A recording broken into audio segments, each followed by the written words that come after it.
अस्सलाम वालेकुम। Programming mentor में खुशामदीद। मेरा नाम कामरान है।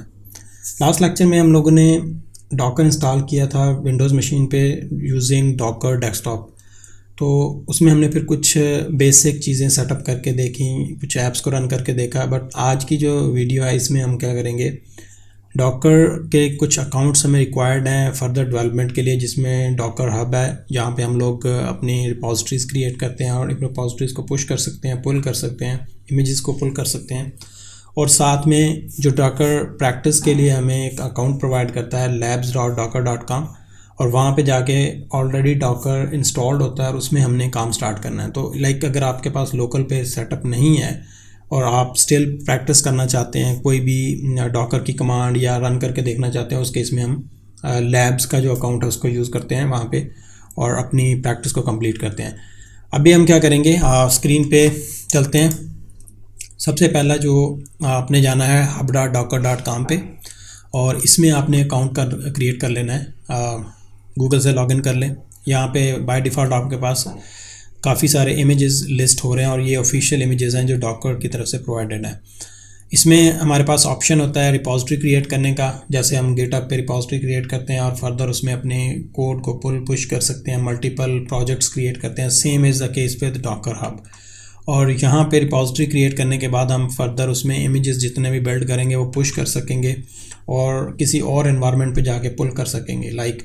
लाइक आपने लोकल से डेवलपमेंट के बाद एक इमेज बनाया और उसको आपने पुश कर दिया गिटहब पे, डॉकर हब पे, और उसको आप अब लाइव एनवायरनमेंट पे जाके अप करना चाह रहे हैं, तो उस केस में हम वहाँ से पुल करते हैं। Same is the case with GitHub. इस तरह से हम लोकल से कोड पुश करते होते हैं और अपनी किसी प्रोडक्शन पे या डेवलपमेंट एनवायरनमेंट पे जाके पुल कर लेते हैं। इसमें भी ऐसे ही होता है। और जब आप रिपोजिटरी क्रिएट करके उसमें पुल पुश कर रहे होंगे, चूँकि आपने बेसिक अकाउंट क्रिएट किया हुआ है, तो उसमें हमारे पास जो भी रिपोजिटरी हैं वो पब्लिक होती हैं, वो आप प्राइवेट नहीं कर सकते।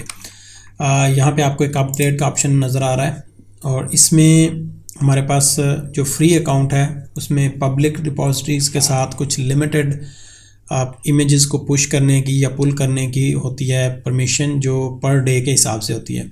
अगर हम प्रो प्लान को देखें तो इसमें $5 पर मंथ है और इसमें जितने भी ये ऑप्शन हैं ये तो अवेलेबल होंगे, but on top of that हमारे पास अनलिमिटेड प्राइवेट रिपोजिटरीज क्रिएट कर सकते हैं। $5 में आप जो है ना, ये आपके पास काफ़ी सारी चीज़ें आ जाती हैं। वल्नरेबिलिटी स्कैन हो जाता है और प्राइवेट रेपो क्रिएट हो सकती हैं किसी भी प्रोजेक्ट के केस में, या क्लाइंट को अगर आपने शेयर करना है कोई स्पेसिफिक क्लाइंट्स के साथ, तो उस केस में ये बेस्ट ऑप्शन है।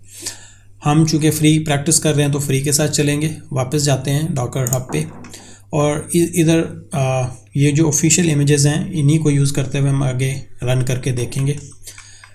labs.docker.com पे URL है इसका labs.play-with-docker.com, और अगर आप गूगल में भी टाइप करते हैं labs.docker.com तो वो आपको ओपन कर देगा। स्टार्ट करते हैं यहाँ से। बाय डिफ़ॉल्ट जो सेशन हमारा जनरेट होता है वो 4 घंटे का होता है। उसके बाद हमारा जो भी इंस्टेंस क्रिएट होंगे वो सारे डिस्ट्रॉय हो जाएंगे। यहाँ पे हमारे पास इंस्टेंस क्रिएट करने का ऑप्शन है। अगर हम यहाँ से क्लिक करके एक इंस्टेंस क्रिएट करते हैं तो इसका मतलब है आपका एक OS सेटअप हो चुका है, एक नया इंस्टेंस बन चुका है। मल्टीपल इंस्टेंस बना के हम उसमें काम कर सकते हैं, बट उसकी ज़रूरत नहीं है। अगर आपने प्रैक्टिस करनी है तो आप एक ही के साथ जा सकते हैं। ये आपका लिनक्स इन्वायरमेंट है। जैसे आप समझ लें कि आप लोकल पे ही आ चुके हैं, कि आपने डॉकर इंस्टॉल किया हुआ है, सारी चीज़ें सेटअप की हुई हैं, अब आपने काम स्टार्ट करना है, तो ये आपको वो इन्वायरमेंट प्रोवाइड कर दिया गया है। यहाँ से अगर हम डॉकर की कोई कमांड रन करके देखें, docker-v अगर हम करते हैं तो हमारे पास डॉकर का वर्जन है लेटेस्ट, और इसमें फर्दर इंफॉर्मेशन लेनी है, डॉकर इन्फो, डॉकर हेल्प, तो सारी चीज़ें हमें यहाँ से मिल जाएंगी। बट अभी हम क्या करेंगे कि इसमें फर्दर कोई और कमांड रन करके देखते हैं। लाइक अगर हम और डॉकर के साथ अब हमने रन करना है, चूँकि हमने एक इमेज से कंटेनर अप करना है। जब भी आप कोई कंटेनर अप करते हैं और उस केस में हमारी डॉकर की ये वाली कमांड होती है, और इसमें हम साथ में -d लगाते हैं। इसका मतलब होता है कि डिटैच मोड। और लाइक ये जो आपका टर्मिनल अब आपको नज़र आ रहा है, अगर मैं ये -d नहीं लगाऊंगा साथ, तो इसमें रन टाइम पे लॉग्स जनरेट होना शुरू हो जाएंगे, जो भी अंदर प्रोसेसिंग चल रही होगी कंटेनर के वो सारी यहाँ पर लिस्ट हो रही होगी और बैकग्राउंड में वो प्रोसेस नहीं चलेगा। उस केस में हम इस टर्मिनल को यूज़ नहीं कर पाएंगे। तो इस चीज़ से बचने के लिए हम क्या करते हैं, -t लगाते हैं ताकि हमारा टर्मिनल जो है वो रिलीज़ हो जाए जब ये हमारा प्रोसेस एग्जीक्यूट हो और फर्दर उसमें हम काम कर सकें। और साथ में हम p लगाते हैं और p जो होता है वो पोर्ट के लिए है कि अभी आप जो सर्वर रन करने जा रहे हैं वो किस पोर्ट पे ओपन होगा। तो उसमें हमारे पास 2 ऑप्शन होते हैं, जैसे 9000 मैंने लगाया और साथ में मैं लिख देता हूँ 80। अब ये फर्स्ट पोर्ट है, ये हमारी उस सर्वर की पोर्ट होगी या URL की पोर्ट होगी जिस पे हम मैपिंग कर रहे हैं। फॉर एग्जांपल मेरे लिए एक URL एक्सपोज हो जाएगा जिसमें ये पोर्ट 9000 मुझे यूज़ करनी होगी क्योंकि ये मेरे अपने लोकल होस्ट की पोर्ट होगी और उसको मैं मैप कर रहा हूँ अगली पोर्ट के साथ जो कि उस कंटेनर की पोर्ट होगी, जो कंटेनर अभी अप होगा।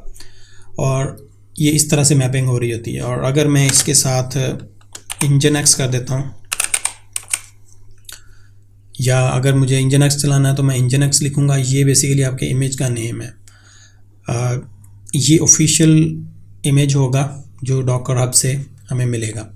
अगर इसी नाम से लोकली आपने इस OS के अंदर कोई इमेज क्रिएट करके रखा होगा तो उसको पिक कर लेगा, अदरवाइज़ वो डॉकर हब पे जाके उसको फाइंड करेगा। अब इसको रन करके और देखते हैं कि ये क्या प्रोसेस रन होता है। और यहाँ पे अगर आप देखें फर्स्ट लाइन में unable to find image locally, उसने ट्राई किया कि अगर ये इमेज लोकल पे पड़ा है तो उसको पिक कर लिया जाए, बट उसे इमेज नहीं मिला तो उसने लेटेस्ट पुल किया है लाइब्रेरी से, जो कि डॉकर की लाइब्रेरी की रिपोजिटरी है।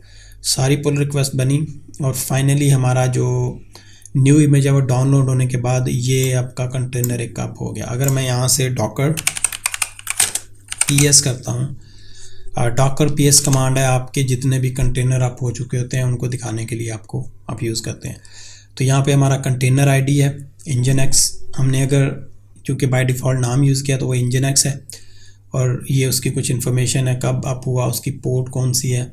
अभी अगर आप देखें तो ये हमारी 9000 पोर्ट पे मैप हुआ है 80 पोर्ट जो इस कंटेनर की पोर्ट है, राइट। और उसका नेम उसने डायनामिक कुछ भी जनरेट कर दिया है।